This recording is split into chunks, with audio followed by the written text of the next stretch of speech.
Well, good evening, everyone, and welcome to another episode of your favorite 3M channel. I'm especially thankful that tonight, or maybe I should say this morning, if we are counting Australian time, we have our dear brother, Tim Steadman from Australia, joining us. Tim, good morning. How is everything? Good morning. It's wonderful to be here on a beautiful Sunday morning down under. It's the middle of winter here, very cold, but the sun is out, and what a great day to be talking about the word of the Lord and sharing with our brothers around the world. Yeah, amen, amen.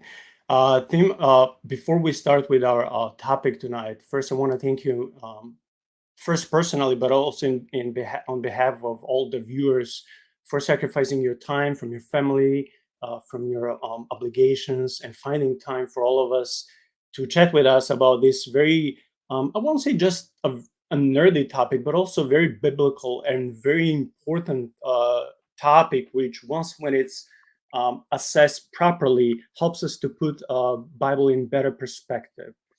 Um, Thanks very much. yeah. So before we start with tonight's topic, can you please at least start with your spiritual and theological background, how you came to faith, and what made you start writing a book on Nephilim? Okay, so I was 13 years old when I made a decision to follow Christ. Uh, my family come from a Baptist tradition, and my grandparents were missionaries. So I sort of grew up around the church and in that environment. Uh, when I decided that I wanted to be a Christian, that I needed the help of God in my own life, it, it was.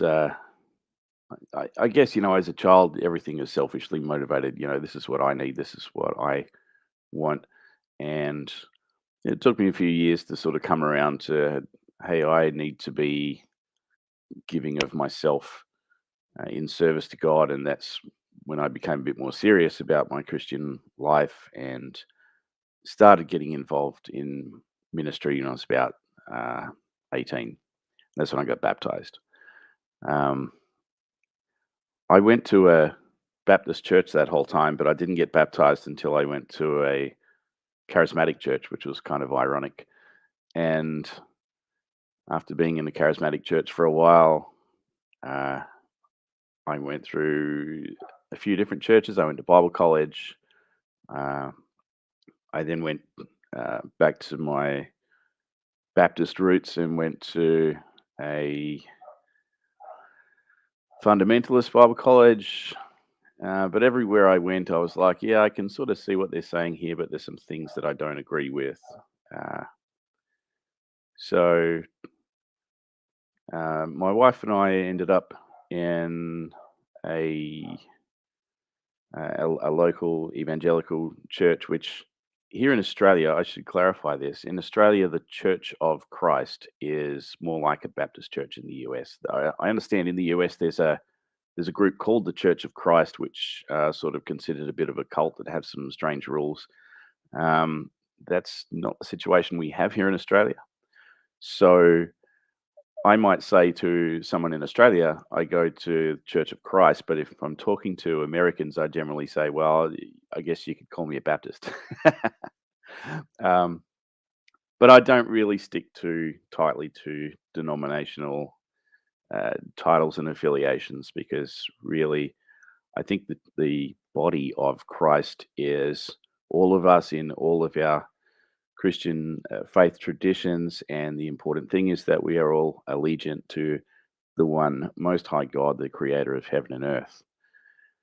Now, I love to study, I love to read, and I love to help in the church.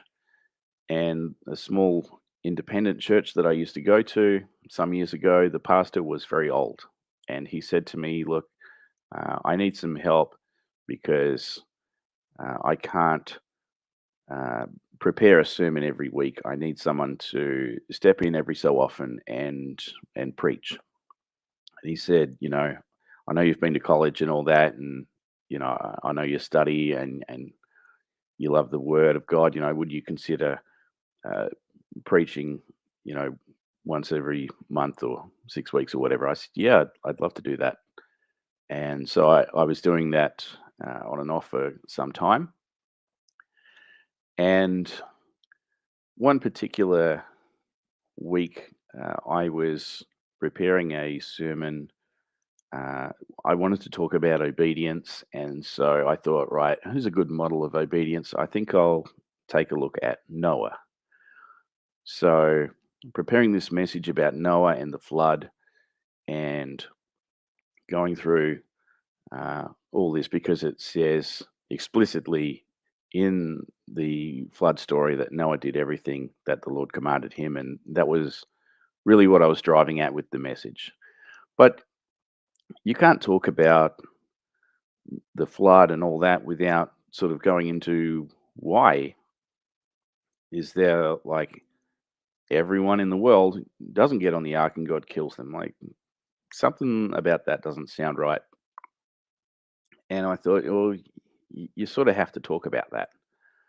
And doing the best I could with what I'd been raised to believe to that point, uh, I said from the pulpit that there were people that, were just too far gone in their sin that, uh, you know, they were beyond saving. Like God couldn't help them or forgive them.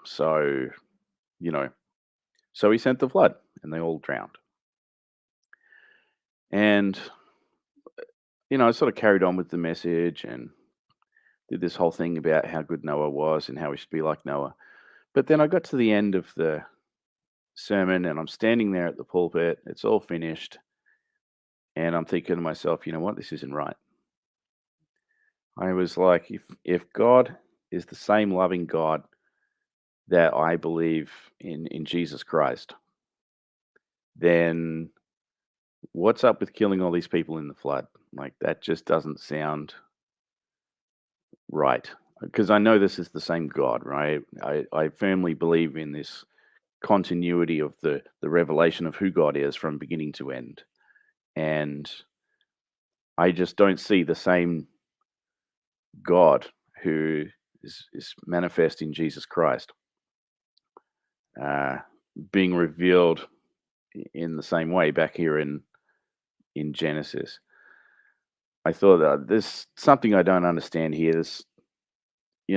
I do believe that God is consistent throughout the scripture, and that means that if I think he's being different in one part than he is to another, then I don't understand it right. So I've got to go back and try and figure out what's going on there.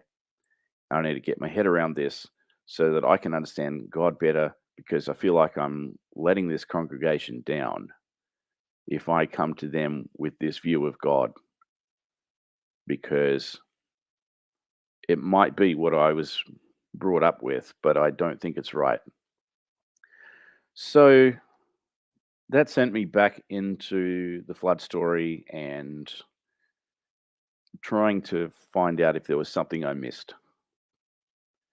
And I thought, well, I better start at the beginning. So I start creeping through the primeval history and I'm in, you know, creation and the fall of man and the line of Cain and just going through all these things and word by word, I'm like, you know what, somewhere along this journey, I'm gonna find something that I didn't understand before, and it's gonna sort this all out. And I get to Genesis 6, and those first few verses there, and I see this word Nephilim, and I'm like, what is that? Just the name of some people or something? It's the only word that most Bible translations actually don't translate. They just leave it there. Like they saw the word and they went, you know what? Don't know what to do with this. We'll just leave it there, and people can make up their own mind about what they want to do with it. I thought, wow, every other word in the lead up to the flood story gets translated and not this one. I might be onto something here. I got to figure out what this is. Um, this is the moment at which Neo chooses the pill, you know, and his world turns upside down. You know, uh, went down the rabbit hole to see how deep it went, and yeah, I fell down that hole for years. Uh, I started studying all over the place, uh, trying to do research as best I can. I became a better researcher in this process, because the first thing I did was like, oh, let's see what's on YouTube, and like, not to knock people on YouTube, here I am talking on YouTube right now. Um, but if you want to do some serious research, you can't just listen to what people, on video talking about, right?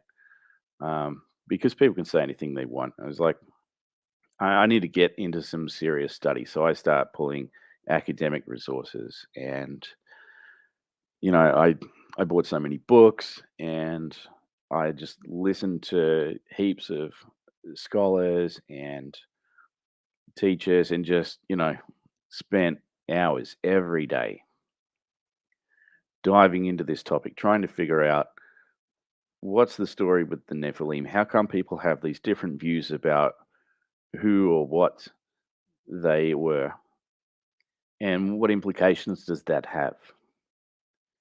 And before I knew it, it had been 10 years, and I'd been taking notes, and I had all these notes, on paper and digitally. I had all this stuff, so much material, and I thought I should do something with this, because I'm sure there are lots of other people who are thinking these same things, and they haven't got the time to do all the study and to chase up all the resources that I've had to do. I thought maybe I should write a book, because I've got all this stuff here. And that from that decision, I think it was about 3.5 years until my book was published. So yeah, there it is. Answers to Giant Questions was the result of that study. So yeah, nearly 15 years, because I was still studying and still researching while I was putting the book together, and still learning more stuff. And that book went through so many revisions, and I put it in front of some good, knowledgeable people to have them check my work. And I really tried to be thorough um, and just honest. There are points at which I say, look, I don't know exactly how this works, but this is the best I can tell from what I have. And yeah, eventually I got to the point where I was like, I need to release this, because you could sit there and refine it forever, and it may be perfect eventually, but it will only be perfect for me, and then I'll die. That's got to come out, and people have got to get hold of it. And they can continue their journey from there. I don't think that my work is a definitive resource. That's the end of all there is to say about this topic, but it will definitely get you a long way toward understanding it well. Yeah, thank you for that wonderful introduction. You're kind of well-known guy in the internet world when it comes to the Nephilim and the giants, because everyone keeps recommending your book. And I know you have a podcast. And when I was skimming through books so I can write the outline, I was like, this brother likes to write in a good way, right? Because you wrote like 430, 440 pages. I'm like, if he ever publishes an updated version, it will be probably 600 pages. So I don't know if I should be anxious about it or happy. Uh, but anyway, I believe that your book will reach even more people and help us to understand some of the difficulties that we all had and still have once when we read, like, for example, what you said in Genesis. My question to you is, now that we are attacking this, well, wrestling with the topic of Nephilim, when we go to Genesis 6, the first four verses, so 6, 1 to 4, and like you said, most Bibles don't translate this word Nephilim. Can we please first start with dissecting what the word means? I heard at least two different camps. One would say that Nephilim are giants and that's it. But I also heard another view which would say, well, giants were Nephilim, but there are also other beings like cryptids, and we can put all sorts of creepy and weird creatures that would belong in this category of Nephilim. So can we please first start with dissecting the word? What did your research led you to? Sure. Okay, that's a good place to start. And I think what I'll do to begin is to just read the biblical text first, so that we're all on the same page. Because sometimes we think we remember what something says, and when we go back and read it, we go, "Oh, actually, that was a bit different in my head." So I'm going to read Genesis 6, 1 to 4. And I'm going to use the King James version because I think they do a pretty good job here. And it came to pass when men began to multiply on the face of the earth, and daughters were born unto them, that the sons of God saw the daughters of men, that they were fair, and they took them wives of all which they chose. And the Lord said, My spirit shall not always strive with man, for that he also is flesh, yet his days shall be 120 years. There were giants in the earth in those days, and also after that, when the sons of God came in unto the daughters of men, and they bare children to them. The same became mighty men which were of old, men of renown. Okay, so that's the first four verses. I'm hoping you don't hear my dog barking in the background. He's going off. Anyway, um, that is one of only a handful of translations that will actually give you the word giants rather than Nephilim. And it was when I first saw that that I thought, wait a minute, giants aren't real, are they? What is this? Because when somebody says to me, giants, as a young person, I'm thinking, Jack and the Beanstalk, right?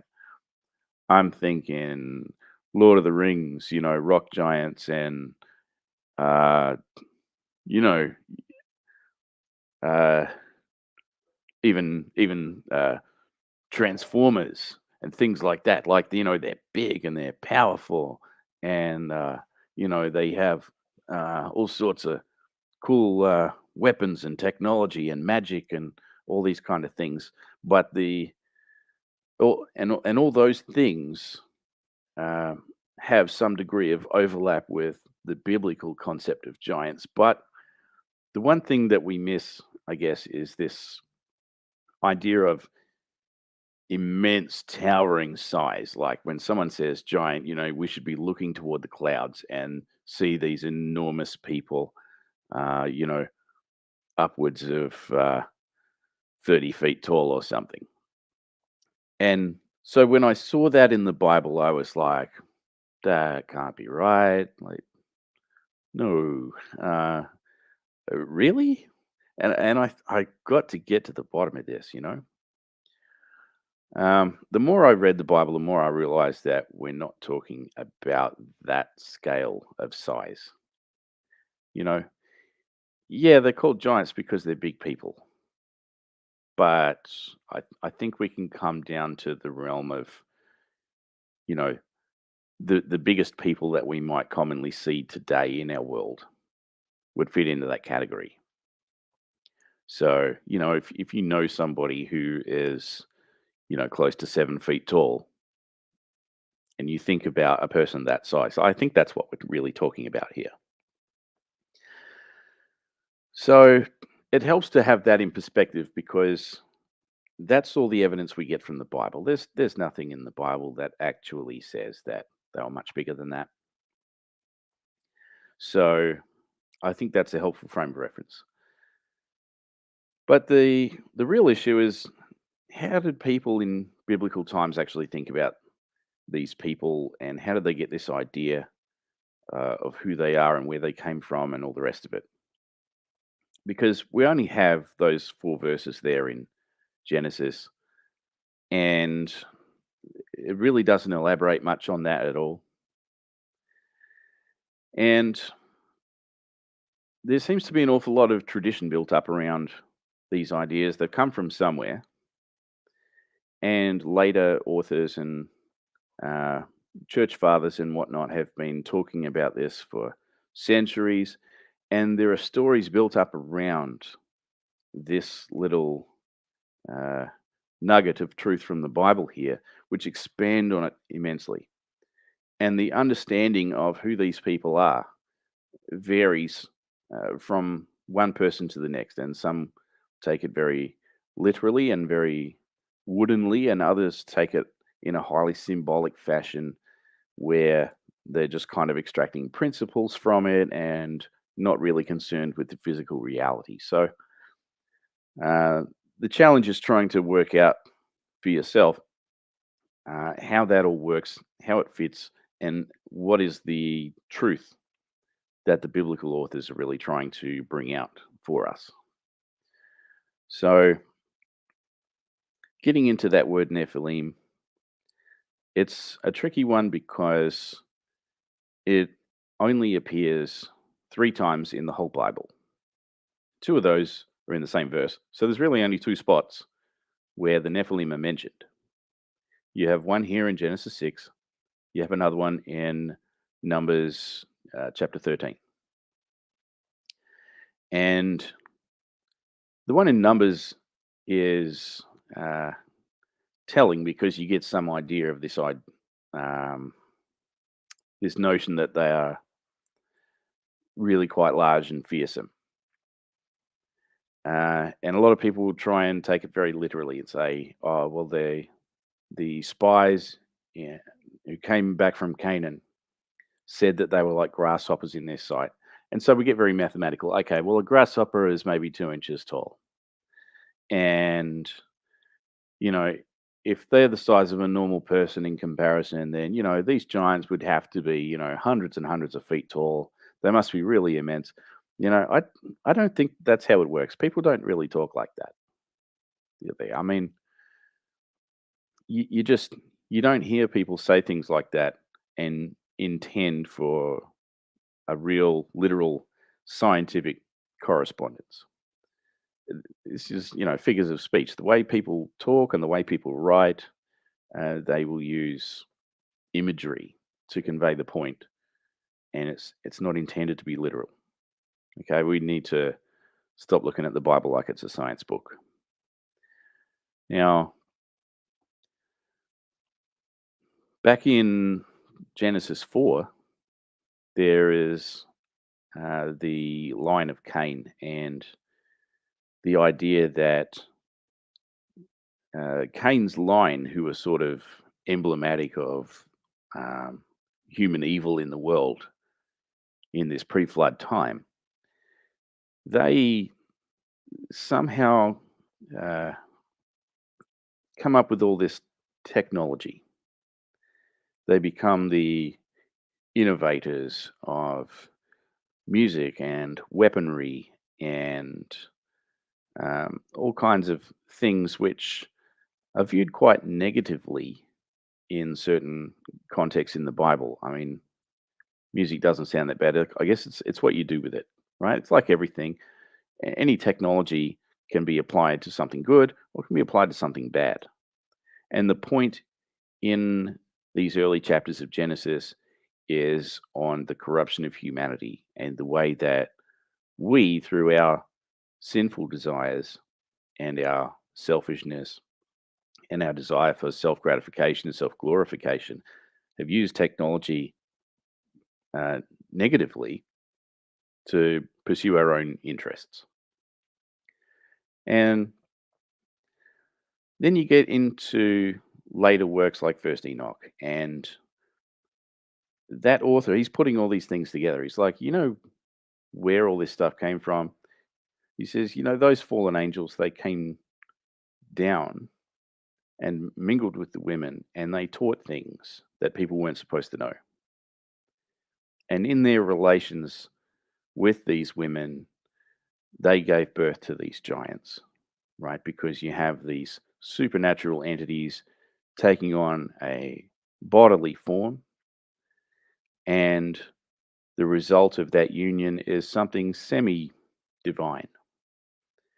And so that's the understanding of the Nephilim that carries through into the New Testament period and was prevalent for a very long time. I think we could reasonably say, even before First Enoch was written, I mean, that's just when it gets put on paper. But I mean, if you want to arbitrarily say that we have documentary evidence of this worldview uh, developing in, say, the third century BC and into the fourth century AD, well into the establishment of the church, that was the dominant paradigm and the understanding of the Nephilim that people just accepted was the normal view, um, that there was this supernatural element at work in the creation of these beings who were bent on destruction and dominating the world and basically held humanity to be their enemies and their subjects to be subjugated and abused. So you can see how in the biblical narrative, the people that God created were being uh, destroyed by the things that they had embraced to try to make themselves great. They were trying to give themselves the power of God, and they invited these relationships because they thought it would be good for their families, for their progeny. They wanted the successive generations to have these powers and these technologies that the sons of God uh, could deliver. And having taken advantage of that, they then found that it was to their destruction. And because they were participating willingly in that and had forsaken their creator, the Lord God, that's really the reason that the flood was allowed to happen, was because these people had made a decision to walk away from allegiance to Yahweh the Most High. So this is a matter of allegiance rather than just a case of, well, they did something bad, so, God's going to kill them. That view of the Nephilim and who they were started to be challenged uh, as early as the second century, but didn't really take hold uh, up till late in the fourth century when uh, people began to push back against this idea that the sons of God could have anything to do with God Himself. Uh, in the wake of the advent of Christianity and the origin of the church, and of course, everyone's going around saying that Jesus is the Son of God. Uh, if you're a Jew and you've rejected Jesus as Messiah, you don't want to hear that.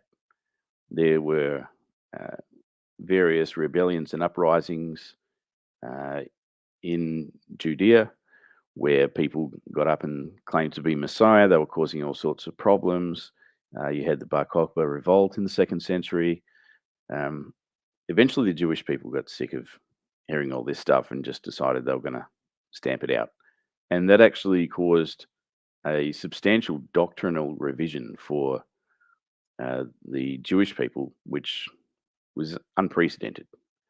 And they basically uh, discarded the idea that Yahweh himself could be um, interacted with as an incarnate form on the earth, even though that's well documented through the Old Testament.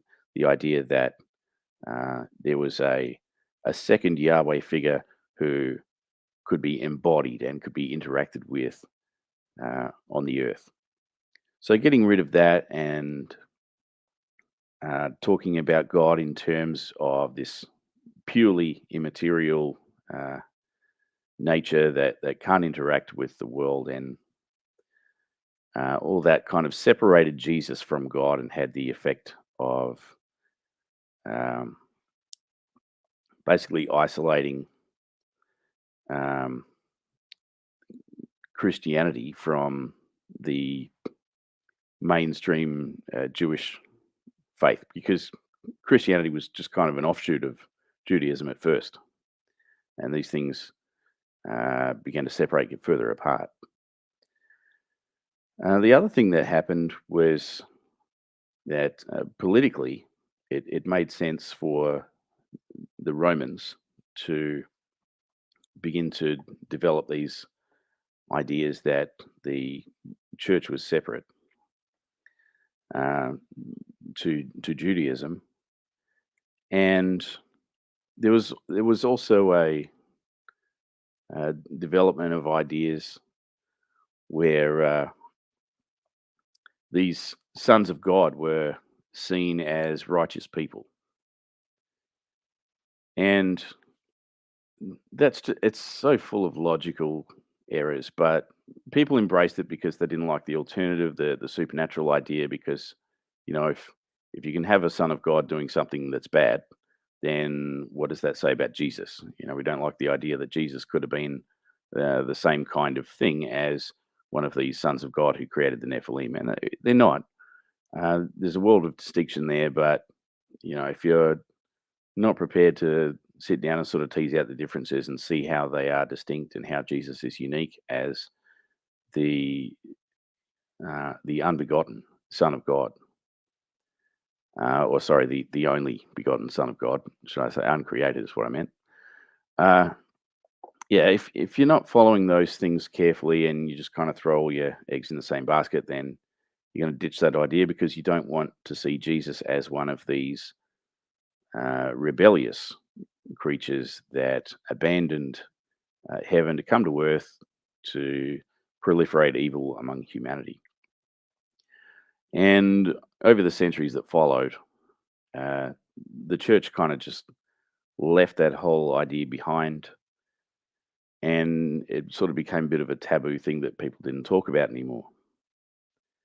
And yeah, it's only when we get to more recent years, in particular the discovery of the Dead Sea Scrolls, where we suddenly have so much manuscript evidence that the supernatural worldview of ancient Israel uh, was actually prevalent. It was the majority view, and it was the basis for a lot of the doctrine that we find established in the New Testament.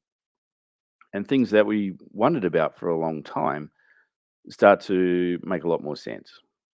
Things like in Peter's letters, where he talks about uh, Christ preaching to the rebellious spirits in prison, things like that. I mean, if you don't have First Enoch in your library, so to speak, things that you're culturally aware of, those things just don't make any sense.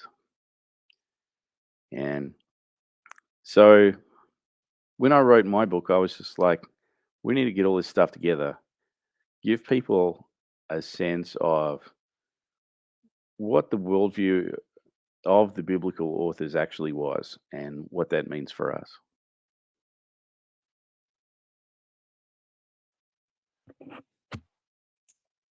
Yeah. So just to if we have any definite answer, I just want to ask. So, are the Nephilim only giants, or do you think that through your research you have found some other groups or subgroups to be? Because there are people who believe that different cryptids, like shifters or Bigfoot or whatever, they could potentially belong to this group of of Nephilim. Do you agree with them, or would you say that Nephilim were simply giants, men of renown, mighty warriors of old?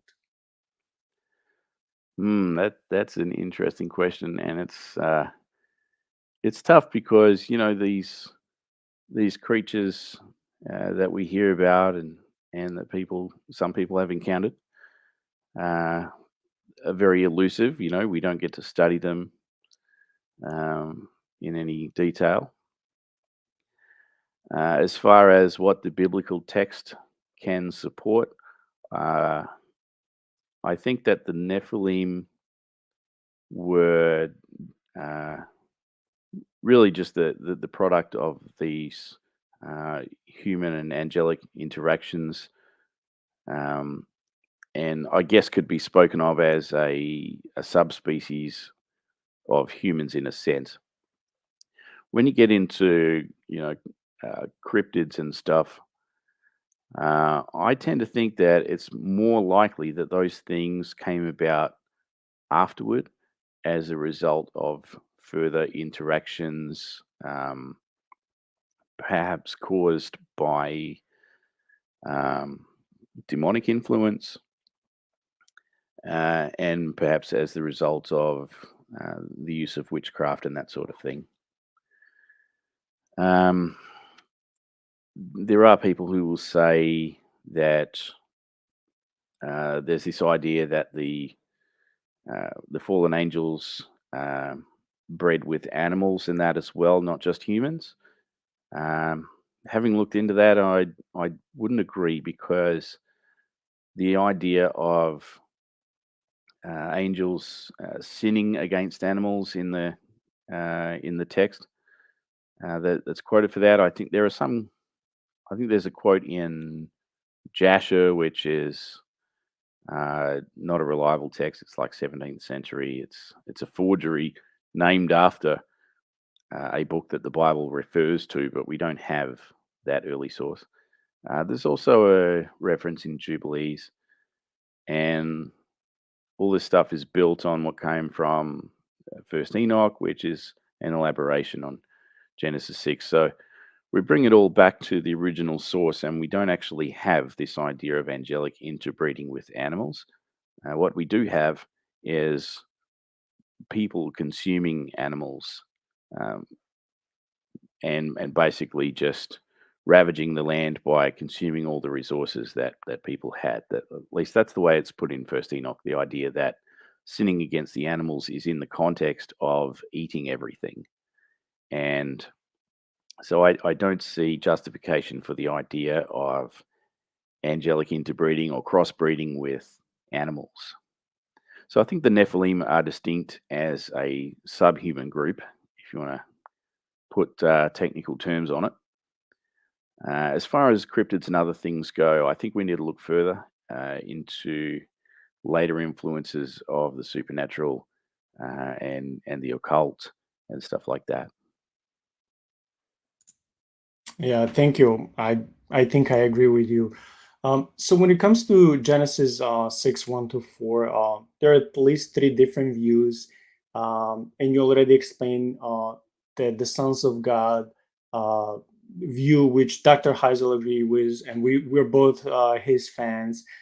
This is what you also write about in your book, and I agree with this, that the sons of God were the fallen ones, or called the Watchers in First Enoch. Can you also please tell, for the sake of audience who are not familiar, what are two other, or at least two other competitive views which would say, well, no, sons of God is just a term, but we don't see them as fallen angels, rather they're this or that. Can we please just quickly explain the other couple of views? Yeah, there's some interesting ones. So I mentioned the sons of God as righteous people. So you have uh, people quite early on, uh, fourth century and later, saying, "Well, these are just the line of Seth, the good guys. They're sons of God because, when you look at the New Testament, the sons of God are always the people who are faithful to God, who believe Him, who follow Christ. Those are the sons of God in the New Testament.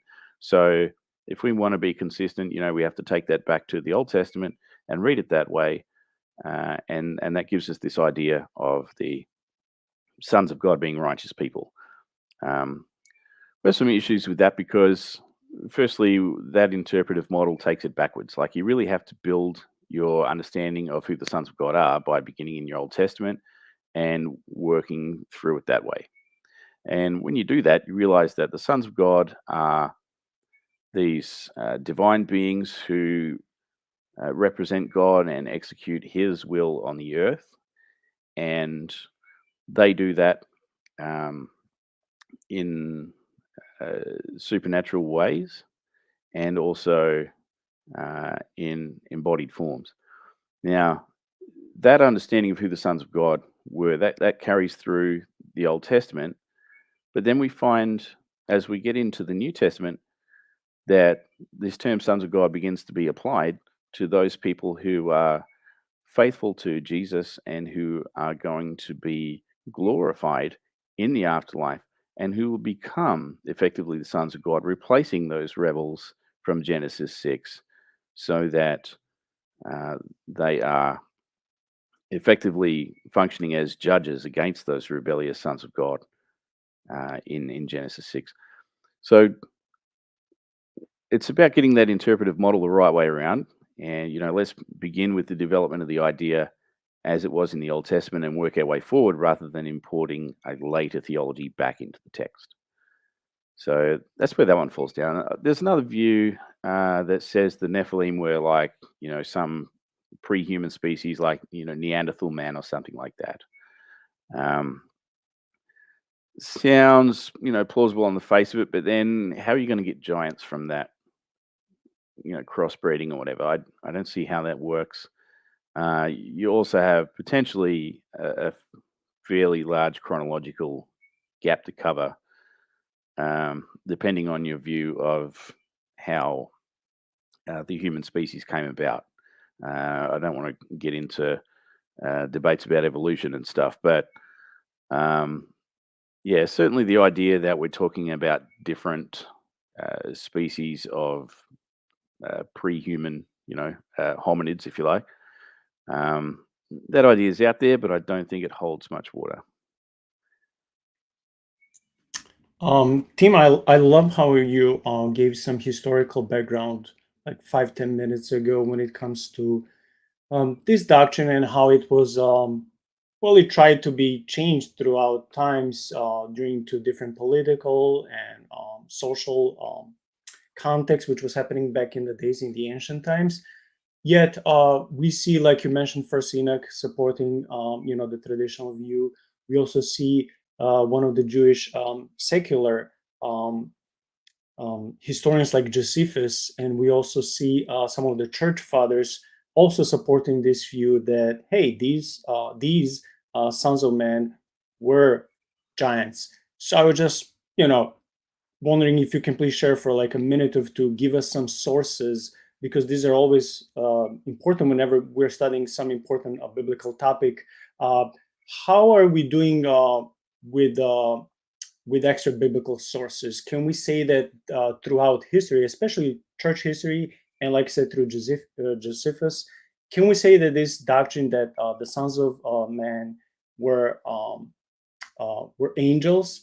Can we also say that these giants were really giants and not some like you said, Neanderthals or whatever was going on in their mind? Can we say that the history backs up this, traditional view? Yeah, sure. Look, there's a wealth of writings out there, particularly from the church fathers. I put a handful of them in my book, and I'll read you one or two here. This first one that I'll read is from Athenagoras. It says, just as with men who have freedom of choice as to both virtue and vice, for you would not either honor the good or punish the bad unless vice and virtue were in their own power, and some are diligent in the matters entrusted to them by you and others faithless, so is it among the angels. Some, free agents, you'll observe, such as they were created by God, continued in those things for which God had made and over which he had ordained them. But some outraged both the constitution of their nature and the government entrusted to them, namely this ruler of matter in its various forms and others of those who were placed about this first firmament. You know that we say nothing about witnesses, but state the things which have been declared by the prophets. These fell into impure love of virgins and were subjugated by the flesh, and became negligent and wicked in the management of the things entrusted to them. Of these lovers of virgins, therefore, were begotten those who are called giants. And if something has been said by the poets too about the giants, there he's talking about the Greek poets, be not surprised at this. Worldly wisdom and divine differ as much from each other as truth and plausibility. One is of heaven and the other of earth. So that's interesting because it makes reference to the Greek poets who also wrote about giants. And he's just making the point there, look, just because they talk about it doesn't mean they're telling the truth about it. But this is all coming from a truth that was common and known to all men before being passed down, in some cases perverted, and in some cases preserved through the centuries. So that's particularly interesting. And let's see, I've got another one here. This is Pseudo Clement. But when having assumed these forms, they convicted as covetous those who stole them and changed themselves into the nature of men in order that living holily and showing the possibility of so living, they might subject the ungrateful to punishment. Yet having become in all respects men, they also partook of human lust. And being brought under its subjection, they fell into cohabitation with women. And being involved with them and sunk in defilement and altogether emptied of their first power, were unable to turn back to the first purity of their proper nature. Their members turned away from their fiery substance, for the fire itself being extinguished by the weight of lust and changed into flesh, they trode the impious path downward. For they themselves, being fettered with the bonds of flesh, were constrained and strongly bound, wherefore they have no more been able to ascend into the heavens. So that's an interesting one about this idea that the sons of God basically cast off their divine and glorious form in order to have these human experiences, and having done so, and turned away from God and for the purpose He had for them, they uh, ended falling into depravity and uh, extending further depravity upon the earth. So that's an interesting one. There are so many more. Here's Ambrose. The giants, that is Nephilim, were on the earth in those days. The author of the divine scripture does not mean that those giants must be considered, according to the tradition of Greek poets, as sons of the earth, but asserts that those whom he defines with such a name because of the extraordinary size of their body were generated by angels and women. So Ambrose does talk about their size, which is quite interesting. But again, I think when we're talking about the size of these giants, we're not supposed to be thinking fairy tale stuff. I think bigger than your average person probably suffices, because we're also talking about great strength and appetite and other things that you would say are kind of larger than life. So there's all sorts of stuff, and then you have people outside of uh, Christian traditions, such as the historian Josephus. Now, many people will be familiar with this quote because it gets thrown about everywhere. For many angels of God accompanied with women and begat sons that proved unjust and despisers of all that was good on account of the confidence they had in their own strength. For the tradition is that these men did what resembled the acts of those whom the Grecians called giants. There were till then left the race of giants who had bodies so large and countenances so entirely different from other men that they were surprising to the sight and terrible to the hearing. The bones of these men are still shown to this very day, unlike to any credible relations of other men. So there's some interesting material there from uh, a bunch of people in the first and second centuries, and some of these were church fathers and others influential writers, um, and yeah, it just shows that we're talking about the dominant worldview at the time. Yeah, that's fascinating. It just strengthens your faith in the scriptures, and it just gives you some extra biblical data and backgrounds to understand some stuff better. Tim, when I check world religions and mythologies, um, we find so many um, of these giant creatures being mentioned that the people of old used to uh, supposedly witness their existence, and they would talk about them in their holy scriptures. For example, on the south of Europe, we have Titans, right? On the north of Europe, we have trolls. Many cultures, many ancient civilizations mention these giant beings. And for me, I'm not saying that all of these stories are true. However, for me, it just helps me to see that the people of old, in the same fashion, they shared like the flood stories. So many civilizations had similar flood stories. I also see similarities, with all these different giant beings. What is your thought about all these extra biblical sources when it comes to, mythologies? Yeah, as I mentioned a moment ago, I think all of this stuff comes from a common core of truth, because we have this real thing that happened in our real world that was the subject of human experience. And from there, it comes down to interpretation and agenda. So it looks this way to this guy, it looks that way to that guy.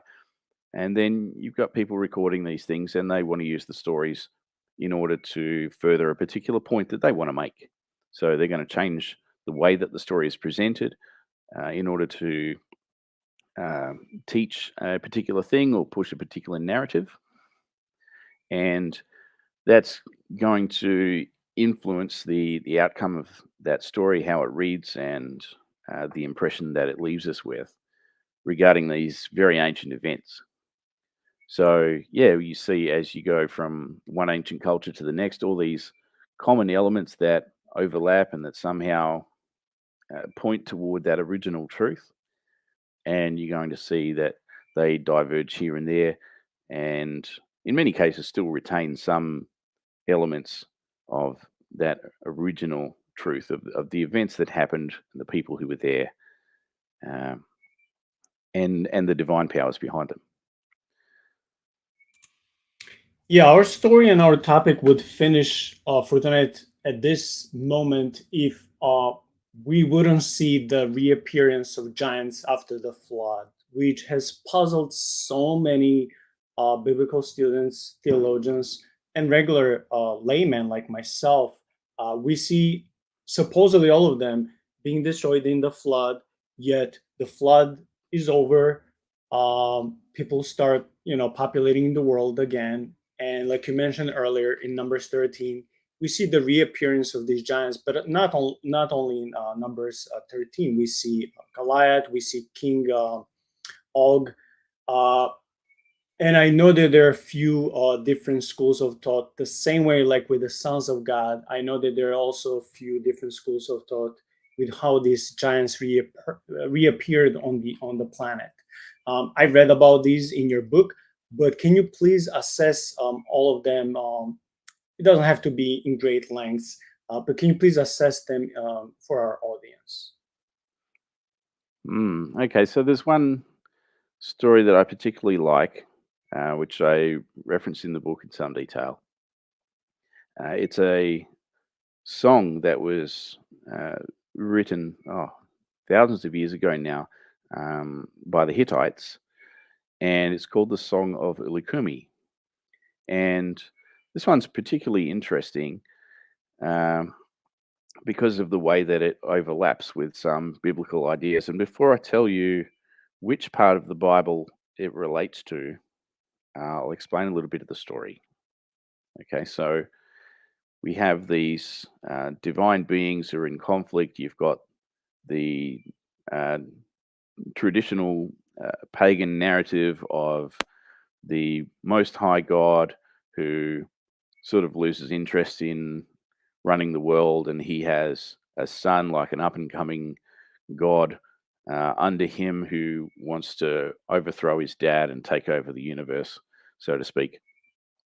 And they're having this conflict, and uh, the creation of a divine being takes place through the uh, conflict between these two, where something from heaven meets something from earth, and the result is this enormous giant made of stone who begins to rise from the depths of the sea and achieves this enormous height where his head is up in the clouds. And this stone giant um, is really fearsome and doing all this violence and damage.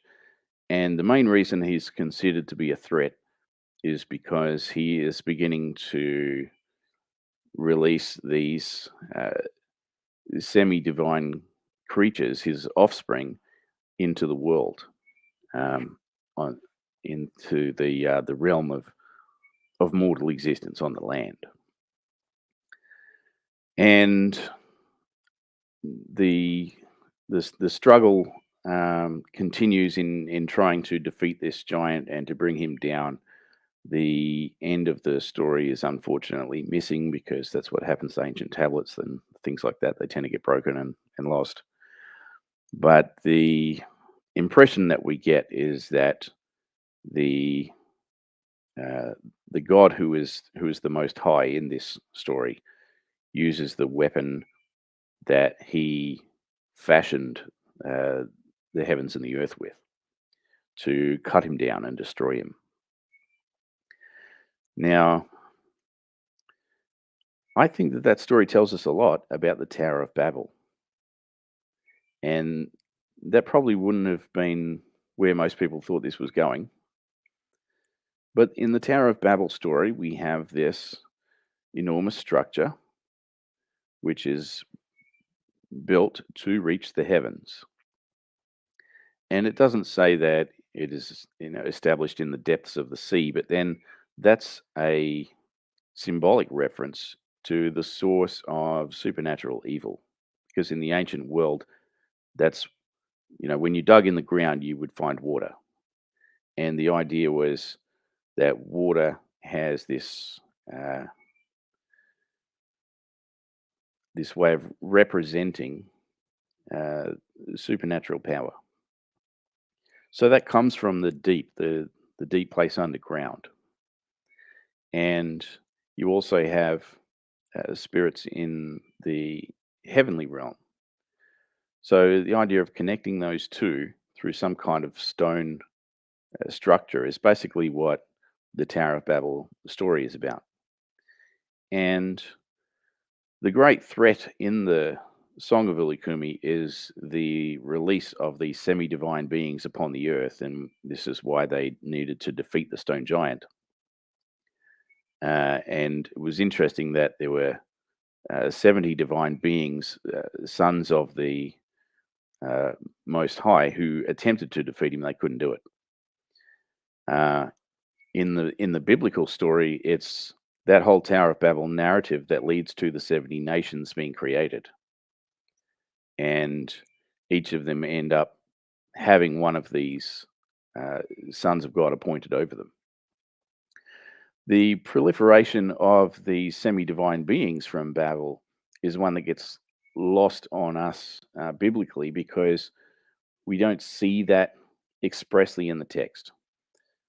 But then when we think about the purpose of the tower, right, it says uh, that they wanted to reach heaven, that they were that the builders of the tower were trying to get access to heaven somehow. And it's not like they really thought that they were going to get up so high and they would get to this elevation where God is, where heaven is. Like they've just got to climb up high enough, and then they can stand there and look at God. Again, we're talking in sort of um, symbolic terms. So the idea is we've got this thing that's designed to connect the underworld and the earth and the heavens, and we're using this as a conduit to bring divine power to humanity. And that's basically the purpose of the Tower of Babel.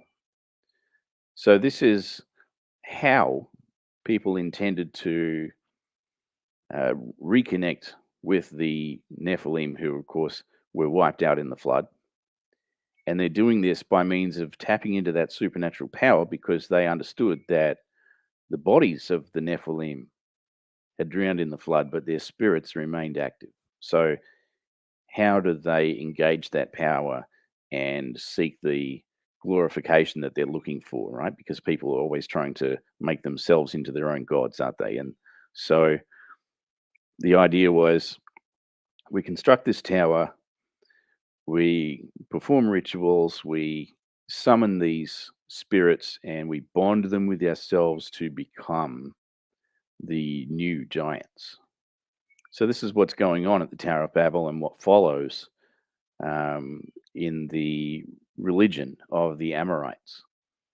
And so uh, that's one example of where an ancient text from the Hittites helps to illustrate the same story that the Bible is telling from a different point of view. They've obviously got a different agenda and the reason why they're telling the story and all the rest of it, but there is considerable overlap there, which again reminds us that we're dealing with a common core of reality and truth, um, which the Bible presents to us inherently. And, through careful study of that, we can see what was going on at the time. Yeah, thank you for that context. I remember when I was going through your book, you mentioned a few of those different views, and I remember both from your book, but in general, people would have so many different theories how giants continued after the flood. So for some of them, one of the members of Noah's family carried that supposedly messed up DNA in their blood, so through their offspring new giants came to be. Or maybe for someone, giants could have supposedly, maybe they hid underground, or any of these theories, and you refute them all, and for you it makes the most sense that giants after the flood continue through this mysterious figure called Nimrod. So I was just wondering if you can please explain this view. Yeah, sure. So, uh, one view says, okay, well, what about Noah's wife? Maybe she wasn't a good person. Um, or some people will point at Ham, Noah's son, and his wife. Okay, so we have this idea that since Noah was uh, genetically pure, according to this view, then his sons also, uh, they're good guys and they're genetically pure as well. But we don't know about their wives, so there's some suspicion that perhaps uh, one or more of them might have been related uh, genetically to the Nephilim, and that's caused this carryover into the post-flood world when they start having children. And of course, we look at Ham because he is the father of Canaan, from whom the Canaanites will descend, and then you have the Amorites and everything later on uh, coming through that line. So uh, it all sounds good initially until you start analyzing it logically. Now, uh, Ham's wife, um, or Noah's wife, whether you try to pick one of those or the other, you end up at the same conclusion because Canaan was born from an interaction between Ham and Noah's wife, so his mother, which is very, uh, I guess, well, I don't want to say cryptically, perhaps it's just obscured by the use of cultural idioms in the expression of the story of Genesis 9. The idea that Ham uncovered the nakedness of his father is, I guess, a polite and gentle way of saying that Ham was actually sleeping with Noah's wife. And they don't want to come out and say that in graphic terms. So it's sort of couched in some idiomatic language, which we can understand from its use in the Bible. So that's how we get to understand what that actually means. Um, but then when you look uh, at Canaan, um, he's got some interesting background there, but uh, I think where this all really hits the road is when you look at Nimrod and the Babel story. Uh, Nimrod actually he's the grandson of Noah, so Ham's uh, one of Ham's descendants, but doesn't come from Canaan. Um, Now there are other views as well. I'm trying to remember all. I'll tell you what, I wrote this book 3 years ago, and I've been studying nonstop since then, going through all sorts of other things. Now, the other view is angels. Okay, so what if the angels came back a second time? We had a second incursion of uh, the angels, like we had in Genesis 6. Okay, so what prevents that from possibly happening again? That's something I hear quite a lot. Um, Firstly, there's nothing in the Bible that says that it happened again.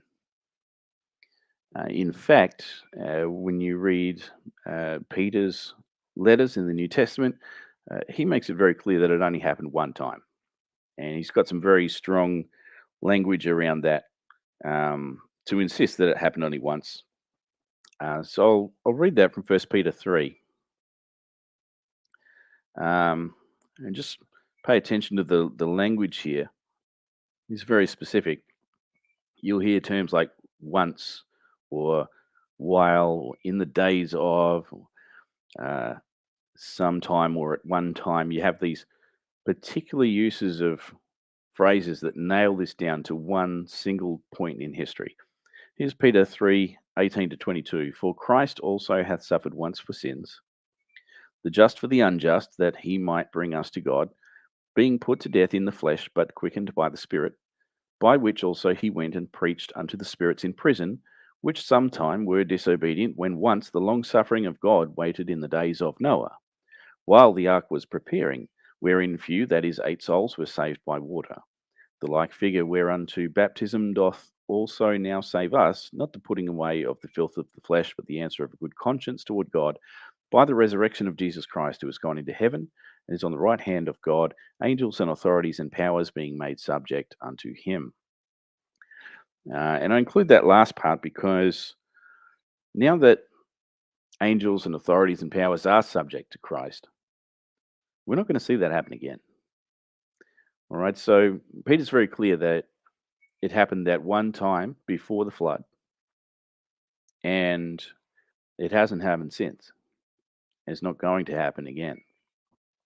So that's important. Um, but, aside from what Peter says, we just don't have any biblical evidence of a second incursion.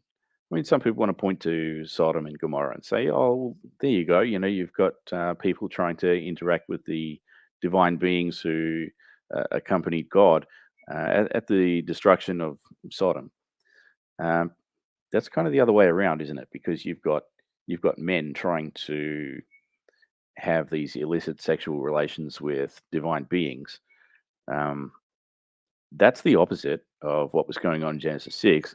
And even if it happened, um, it's not going to work that way. So that view just falls apart on logical grounds. Uh, so yeah, that's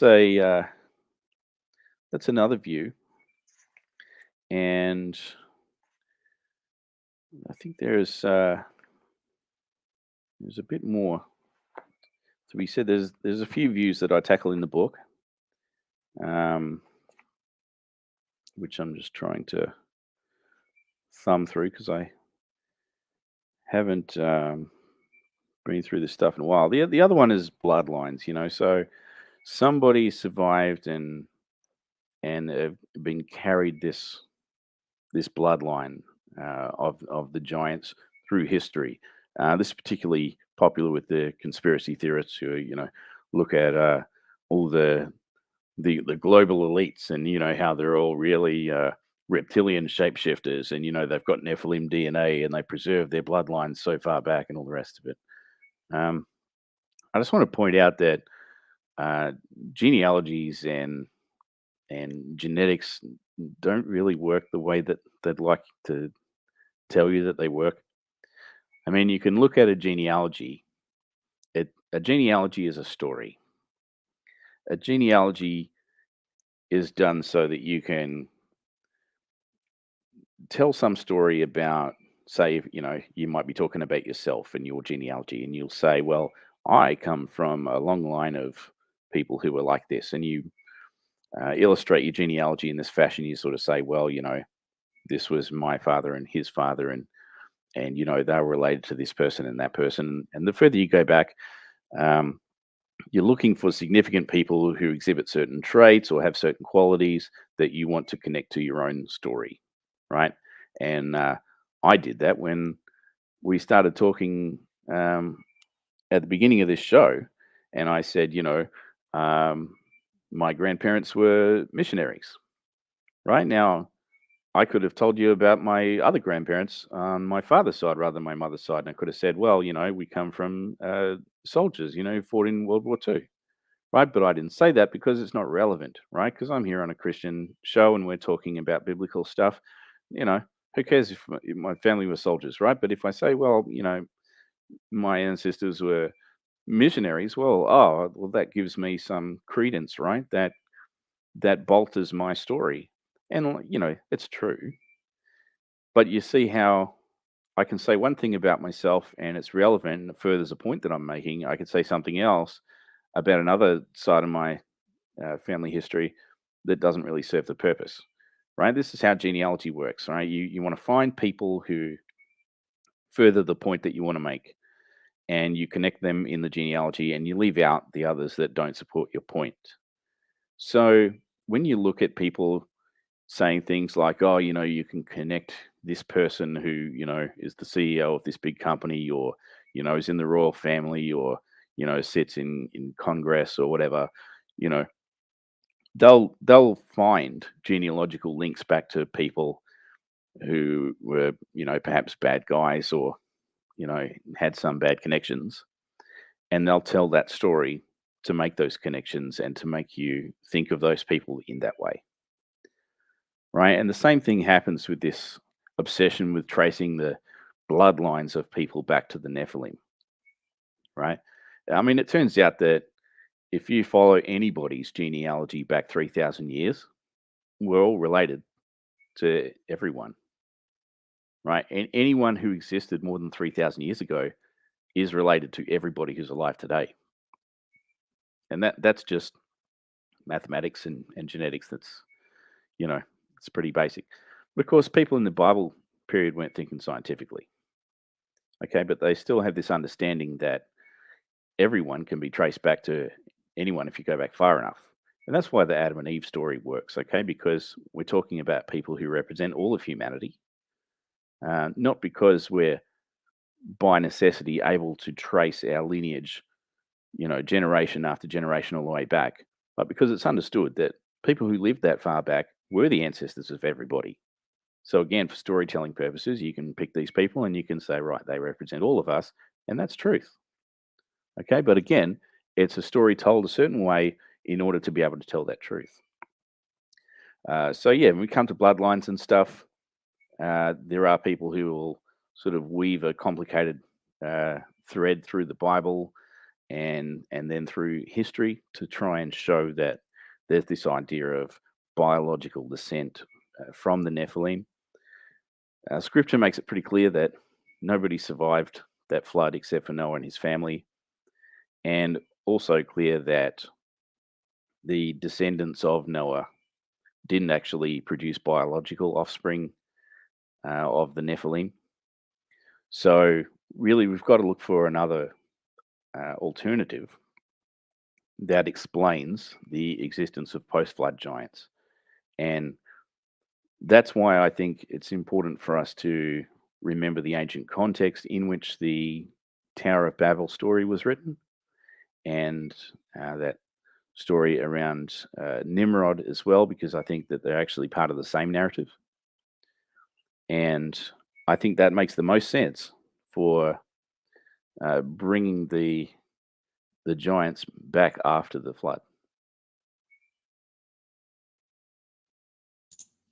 Yeah, and when it comes to Nimrod, which you described in great lengths in your book, what is basically, if you can summarize, please, how is he related or responsible to the reappearance of giants?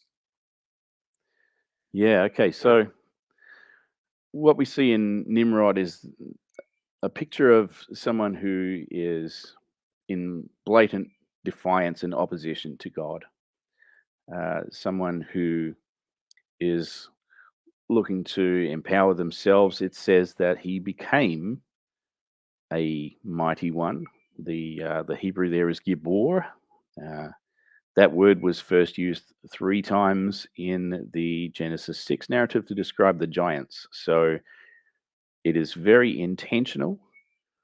In fact, in the Septuagint, it just comes right out and says that Nimrod became a giant. Okay, so there's the not only a literary connection there, but it's very intentional about stating that there is this connection that comes through Nimrod. So then we have to try and figure out what is the nature of that and how does it work. And this is where it's uh, it's probably the hardest piece of the puzzle to put together. This idea that Nimrod did something that made him become a giant. Okay, because he's not born like that. He becomes a giant, and the connotations behind the Hebrew there in the text is the translation says he began to be a mighty one. That Hebrew term for began is halal. It's a homograph, right? So there's two different words that look the same, spelt the same, sound the same, but they're two different words. One means began, and the other means defiled. And you can see examples of that usage if you want to do a bit of a word search there. Um, Interestingly, the history of interpretation on that passage never excludes one of those options. It always presents both, right? Because we got to remember that the scriptures are supposed to be understood from listening. Okay, in biblical times, it wasn't like everybody had their own Bible. Instead, you were listening to somebody reading the text, and as they read the text, you hear these words being spoken, and you have to actually decide, oh, is that the word that means began, or is that the word that means defiled? And you get it from the immediate context, but then you also have to think, well, the author was very intentional about using that word because they know it sounds like this other word. So there's this dual level of meaning there that works on both levels. And when you come across instances of that in the text, and that's not the only one, this is a common literary device for Israelite authors. The idea is that you need to consider both, and you need to take both into account and consider how they work together.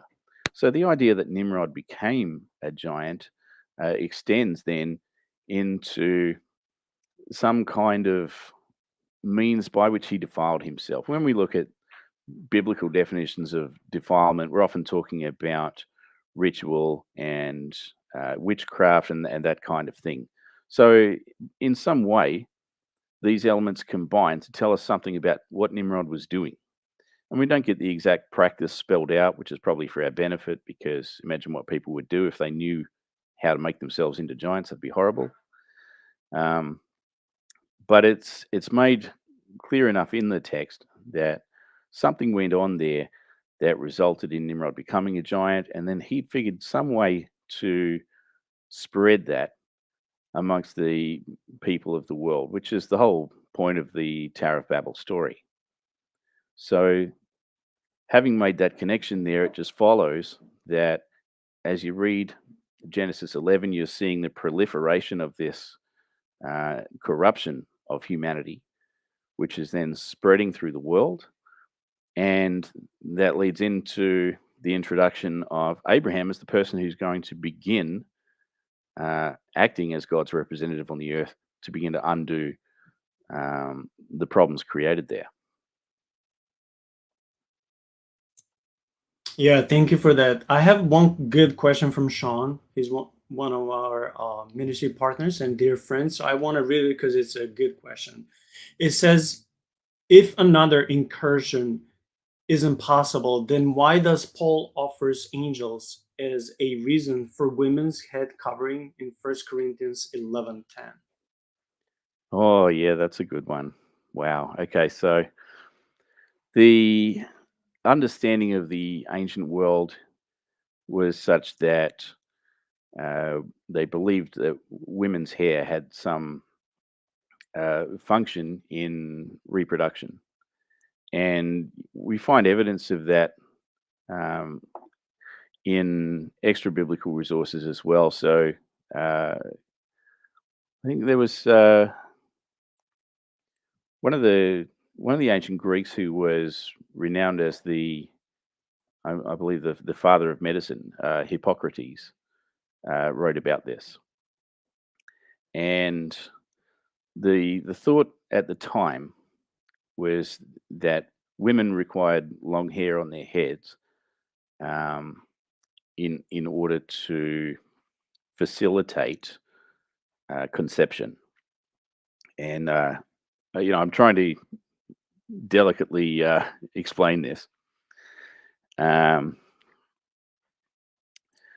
so the idea was because long hair had something to do with reproduction, then it was only fitting that in the context of corporate worship at church, that modesty should be exercised and that women should cover their hair just like a man would cover his own genitalia, because you don't just walk into church naked with all your bits hanging out. So it was considered appropriate for women to cover their hair because of its um, understood sexual function, even though we understand now that scientifically hair is irrelevant. But it played a significant part in their understanding of sexuality at the time. So it was considered modest and appropriate for women to cover their hair for that reason. And getting back to Genesis 6, of course, that's the passage that tells us that the sons of God saw these women, that they were fair. And this was the temptation that led to their rebellion and their cohabiting with women. So it's sort of a case of putting two and two together. Okay, well, we don't want to tempt the angels here. We're worshiping God. Let's make sure that we're being modest and that we're behaving appropriately in church, so that we can conduct worship without uh, leading angels into sin. That's a good answer. I like it. Thank you.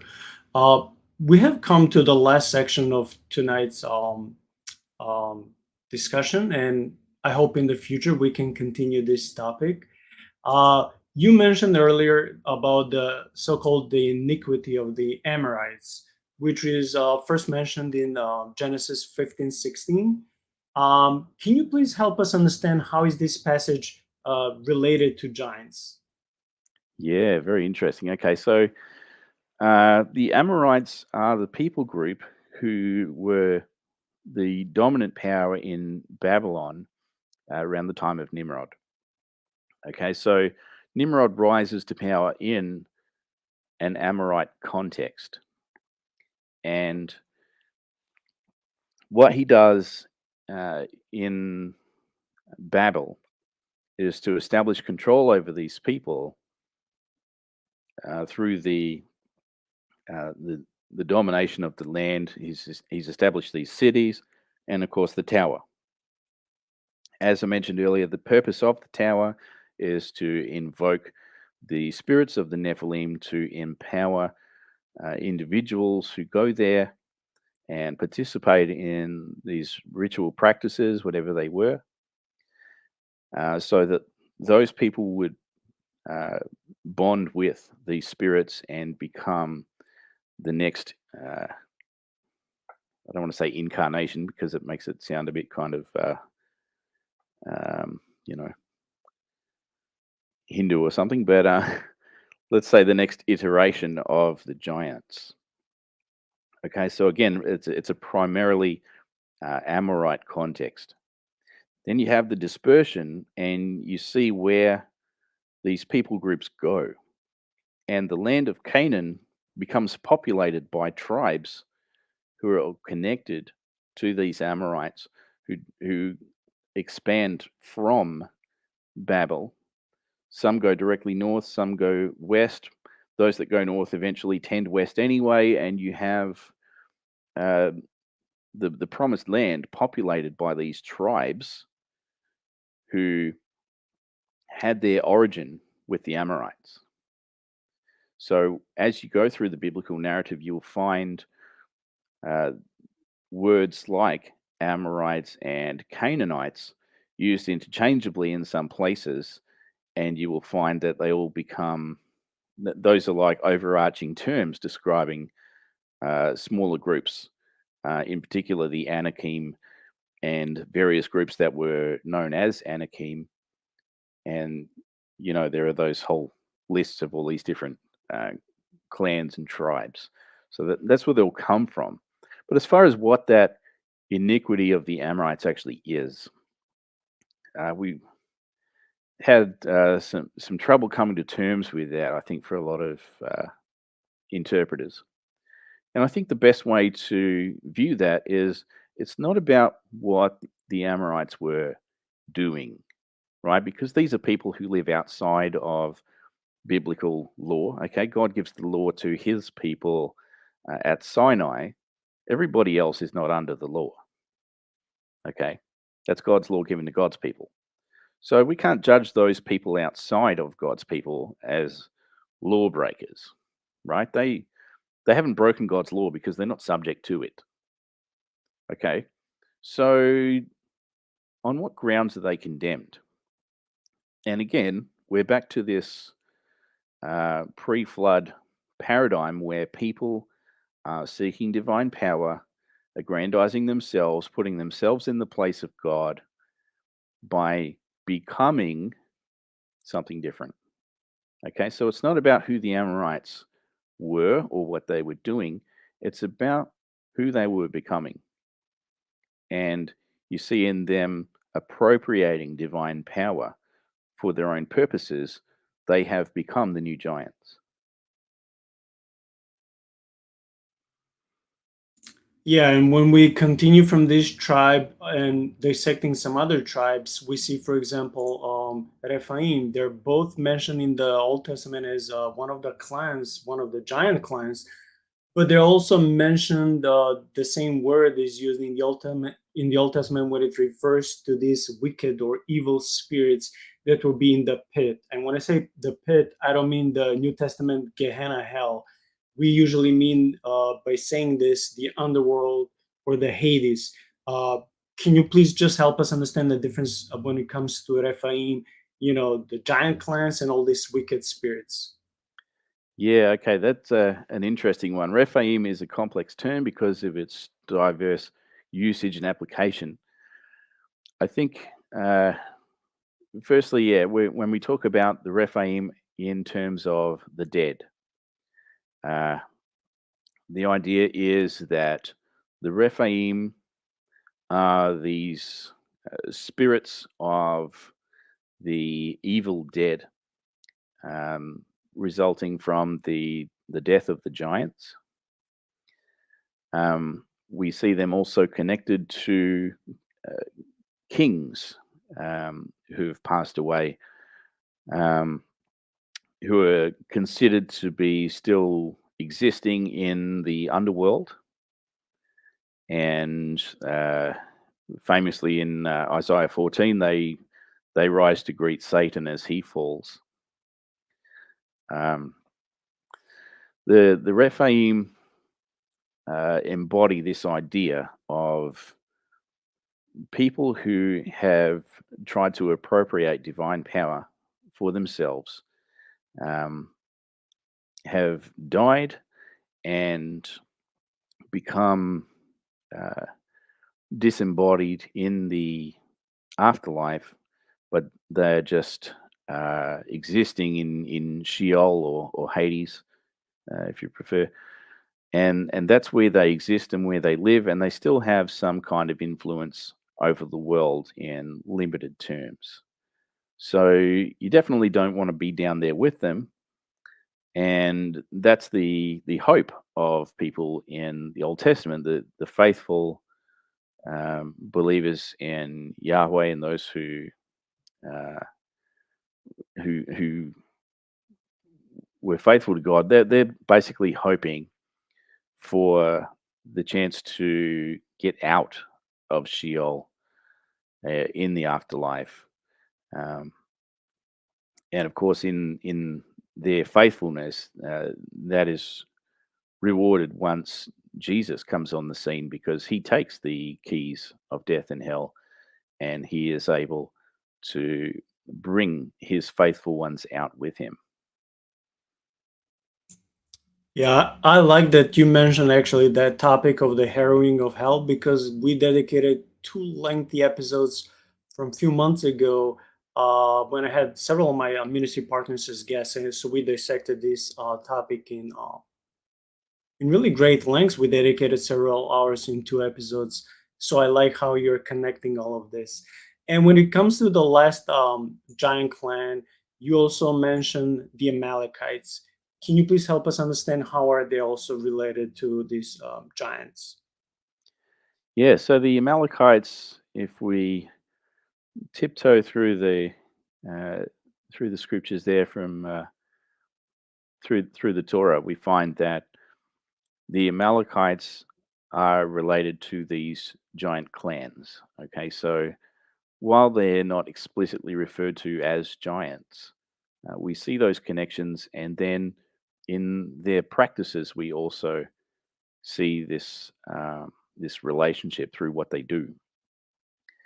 Um, the name of the Amalekites is an interesting one because it's got this idea of the consumption of blood. That's one of the things that was forbidden in the time after the flood. The covenant that God makes with Noah stipulates this idea of not consuming the blood of people, and yeah, we see that reflected in the name of the Amalekites. We also find that they hunted down the people of Israel and tried to pick them off when they were at their weakest point, when they didn't have water to drink and they were running out of resources. And it makes you wonder, why were the Amalekites pursuing them when these people were just going to, unless they found water, they were just going to perish in the wilderness.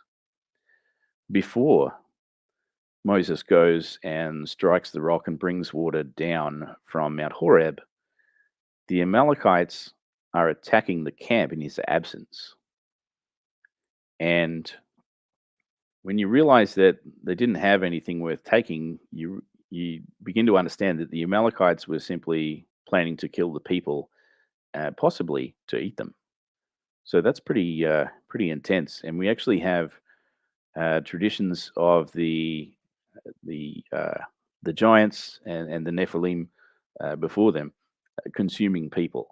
So we have those connections there, and that also explains why God was so very definite about making sure that the Amalekites were eliminated to the point where uh, Saul was judged and essentially lost the kingship over the fact that he did not finish the job and kill the king of the Amalekites, who was called Agag. Agag's an interesting one because that's actually a title, it's not a name. Agag is connected uh, literarily to other names you might be familiar with, such as Og of Bashan. Again, that's a title, not a name. And then you have Gog, as in Gog and Magog, which you'll know from Ezekiel and from Revelation.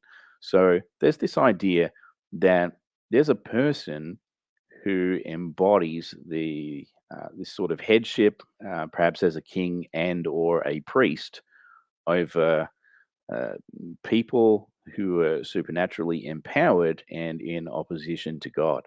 So, some really interesting connections there to supernatural evil through these people, the Amalekites, and that helps us to understand why there was such a fierce opposition against them from the people of God.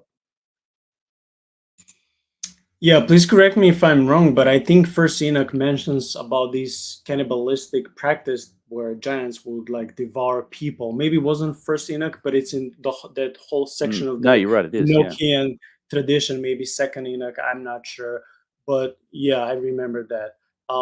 Tim, the last question for tonight, but we shall continue for sure in the future. In this section of the book, when you mention about the giants and all these clans, you touch on the Leviathan, which we know from the Bible that is a sea serpent, God's enemy, which God subdues with no trouble, right? Uh, how is Leviathan related to this topic? Yeah. So that's fascinating. A lot of people have understood Leviathan in the past to be, perhaps just some kind of animal, maybe a crocodile or a hippopotamus or something like that, because we get that use of imagery in descriptions of him from the book of Job. And, that's great if you want to be a literalist, but I think that there's something a bit more complex and a bit more uh, fitting to the context in play here. I think there's a lot of symbolic imagery in use, and it requires that we evaluate these things in terms of the powers and properties of this Leviathan. And the imagery of Leviathan carries through the whole Bible from Nimrod uh, even to Goliath, and through various tribes of these giant clans and whatever. Just little bits and pieces here and there that give you these hints towards some kind of creature uh, emblematic of chaos and uh, supernatural evil. The conclusion I came to after looking at this in some depth, and I mean, this carries into the New Testament as well. I mean, you look at the exorcism of Legion, for example. All this imagery that's in play helps us to see that the Leviathan isn't a single entity. It says that he has multiple heads in the Psalms, and there's this idea that you couldn't pin down Leviathan to a single place.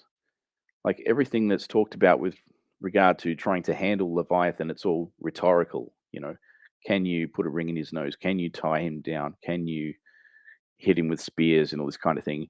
And the answer is you can't, right? Because we're not talking about a physical creature somewhere. Instead, we're talking about a multiplicity of divine beings and evil forces that are all opposed to God, and a person becomes part of Leviathan when they are in opposition to God. So Leviathan represents the combined forces of evil or rebellion against Yahweh. And in that sense, I mean, I talk about it a lot in the book. It's a lot to unpack here. Um, but in that sense, there needs to be some opposition, some pushback against Leviathan, because we as individuals, uh, you know, we have a tendency to think of ourselves as just being on our own, and how could we possibly stand against, uh, you know, Satan and the forces of evil, all these demons and people who are empowered by demons and working evil in the world? What hope do we have? And the answer comes not only through the work of Christ, but through what Christ has initiated, because the Spirit of Christ, the Holy Spirit, empowers his body, which is the church.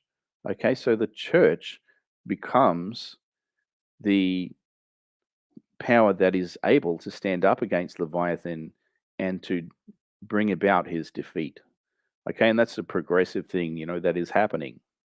So the church, as the body of Christ, as you know, when you become a believer, when you declare your allegiance to God, I mean that's what baptism is about. Okay, so I'm not saying you have to be actually baptized, but you get baptized because it represents your allegiance to Christ, and you're making that statement, right? When you get involved in the Christian church and you become faithful to Yahweh, and you participate in doing His works on earth, then you become part of the resistance against Leviathan that will ultimately defeat him. So these two uh, great cosmic forces come together, and we are involved on one side or another, whether we like it or not. So I would suggest that we need to be intentional about being on the right side, and that means carrying out the works of God by being very intentional about being part of His body and doing what He wants done in the world. Amen. That was a great conclusion of this wonderful topic. Tim, I really enjoyed, having this discussion with you. And before we end this with this first part for tonight, or this morning in Australia, um, can you please tell the audience where they can find you, your blog, your anything you're working on, and also if you can give any concluding thoughts maybe on this topic of Nephilim. Should people be afraid to dig into this vague, mysterious topics? Should Christians actually be encouraged to study stuff like this because maybe it can help them to understand the Bible better?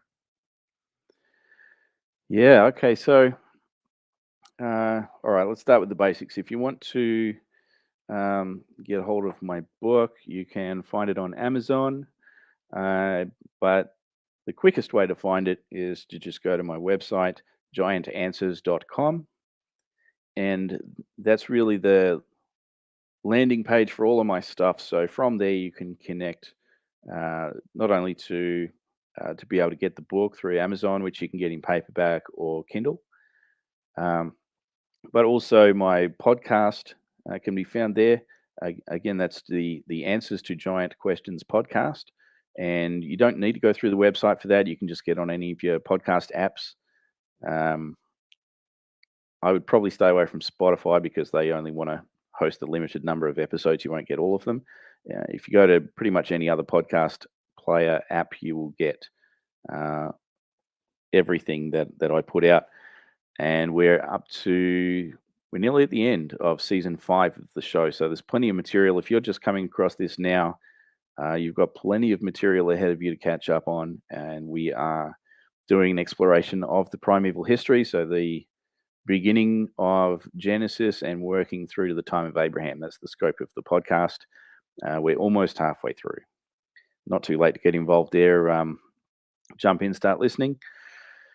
Also, yeah, the website has my blog, which I rarely update these days. I used to do that a lot when I was getting ready to publish the book and in the lead up to the podcast being launched. These days, the podcast is the main thing that I'm driving, and that's going to form the basis of my next book. So stick around for that one. It's a while coming, but it'll be worth the wait. Also on the website, you'll find reviews of the book and that sort of thing. If you're not convinced, have a look at some of the people who've had a few things to say about it. And yeah, by all means, check it out there. And you can find me on social media. So most of the major platforms, including the new one, Threads, I'm on there. But yeah, most of that is just driven around promoting the podcast and that sort of thing. As I say, that's the major thing I'm doing at the moment. So yeah, pick up the book, and because it's called Answers to Giant Questions, naturally that means I am interested in the questions people have, and that's another major thing that I do with the podcast. If you're not familiar with the show, um, pretty much every week, I will take people's questions and answer them on the show. So if you are curious about any of this kind of stuff, you want to learn more, perhaps you've read the book and you still have questions, you can send me a question through the website, giantanswers.com, and I will take that question, find a reasonable answer. I'll do my best and present that on the show. So that's what I do there. Now, yeah, in terms of wrapping this up, I do think that we need to be encouraged and not fearful. I think that is the overwhelming message of Scripture. We're told hundreds of times, don't be afraid. And despite all the horrible, fearful stuff that we read about in the Bible with these giants and the cosmic forces of evil behind them and the influence that they continue to have on the world, even in the underworld, the reason that we still have hope is because we serve a faithful living God. Now, he's called the living God in the book of Joshua because he moves with his people.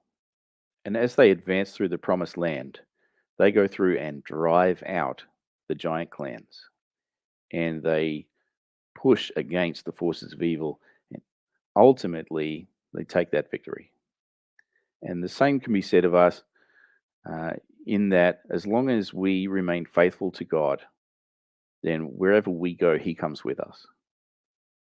And even in exile, when the people of Israel were struggling to come to terms with how the world got so messed up and how things got as bad as they were in their darkest hour, they realized that God had come with them and was with them and was going to bring them home faithfully. And of course, the faithfulness of Jesus emphasizes that um, ultimately, in that uh, he not only took the victory over death, but he ultimately overturned all the mechanisms by which the sin and depravity and darkness of the world was operating. And he is now, through the church, bringing about the reversal of all those ill effects. So I would just encourage everyone. Don't be fearful of the negativity and all the darkness and evil. Instead, get busy about participating in undoing all that and bring uh, the goodness and the light into the world through Jesus Christ by representing Him faithfully. That's what this is all about. What it has always been about. So, yeah, I would just encourage you get involved where you are, participate where you are, do good for those who are struggling. You know, for those who have, uh, for those who are less fortunate, what we do for them, we do for God, right? And yeah, I just encourage everyone get involved in charity, looking after the less fortunate.